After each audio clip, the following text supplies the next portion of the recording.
Oh shit, I'm finding it too bright, but still, I want to do this. So, I'm going to tell you a series of tales. An interesting series. So, as a child, like when I was pretty little still, like under grade 6, um, I ran away with my friend from on the bus in solidarity with him because he wanted to run away. So, I was going to run away with him. We were running away together. Like, we were not boyfriend and girlfriend or anything. We were just going to run away together. We were friends. And then, I mean, we ended up coming back. It was not like we didn't run away. Like, we came back later that day. I think we might have hung out at this abandoned building. Like, it was a, like, falling down house. And, yeah. And then we got kind of hungry, I think. And cold. I think it was a little bit cold. Anyway, so that's the first tale, right?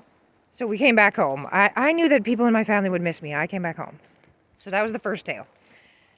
Then the second one happens later on in my life. I got this boyfriend. Well, I met this guy. It was when I was 17. I met this guy and I started talking to him online, and then I kind of like fell in love with him over time before we had even met. We only were talking with text relationship on Yahoo Chat it was. And so we fell in love, and eventually we met when I was 19, so that was a couple years later. And then eventually I visited him. He was from the US, so I visited him there, and like, I'm from Canada.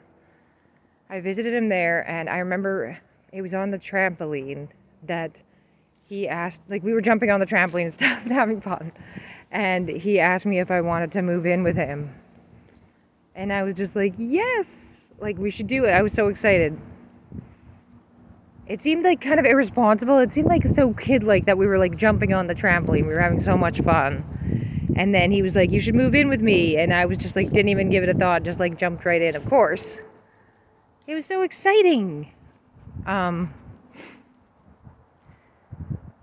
it ended up not working out much later. But yeah, I did stay there with him all the way until my visa, like my visitor visa, expired and I had to leave.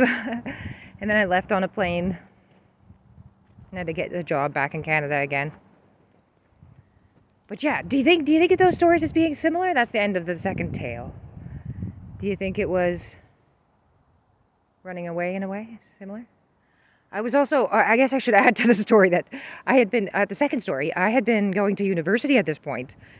I had been staying with my great aunt and going to university, so, in Manitoba.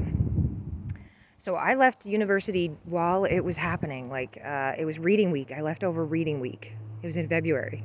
So then, yeah, I dropped out of university as a result of this. Running away to the US. You see how I'm seeing it as running away?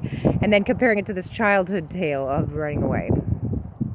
Yeah, any thoughts? I don't know. I don't know if this was an interesting story and an interesting pair of stories for people to hear together.